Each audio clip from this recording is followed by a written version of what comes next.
Good morning, it's Mark Lynn here with your video thought for the day. Books of the Bible, 4 minutes apiece. Here we go. In the New Testament, there is the Gospel of Matthew. It's one of 4 Gospels. These Gospels have similarities and they have differences. And the Gospel of Matthew is really intriguing because it is fundamentally based upon the Old Testament, but even more so upon the Torah, the first 5 books of the Old Testament. And what I'd like to do is take it apart for you and do it in about 4 minutes. Now, the memorable verse for Matthew that I've selected is Matthew 5, verse 17. And that's where Jesus said, "Do not think that I have come to abolish the law or the prophets. I have not come to abolish them. I've come to fulfill them." So 3 quick points. Number 1, the Gospel of Matthew is rooted in Jewish heritage. Matthew's writing predominantly to a Jewish audience, and he begins with a genealogy that traces Jesus's roots all the way back to Abraham and David. And it's not because it's just a family tree.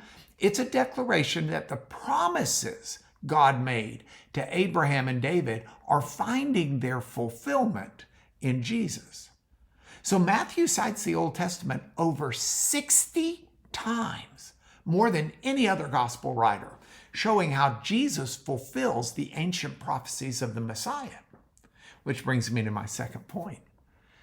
Matthew speaks to the kingdom of heaven being here.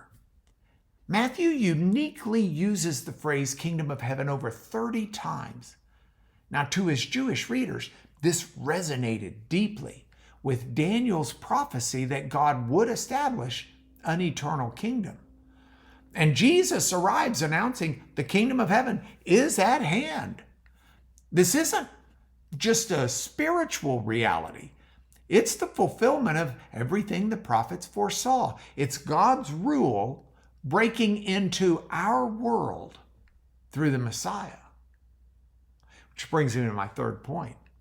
Jesus is portrayed as a Torah teacher in the footsteps of Moses, as Moses had prophesied God would send another.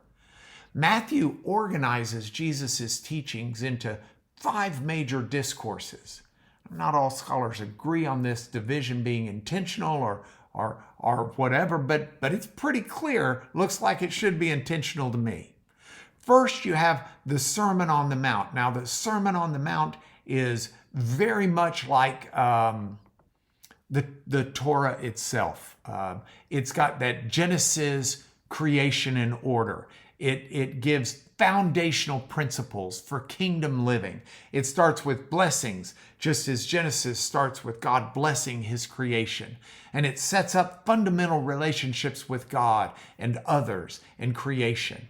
And then the second segment is the missionary discourse. It starts in about Matthew 10, and it's reminiscent of the Exodus. The Exodus called Israel to be a kingdom of priests. Well, this is God saying, I want you to be a kingdom, proclaiming my kingdom on earth.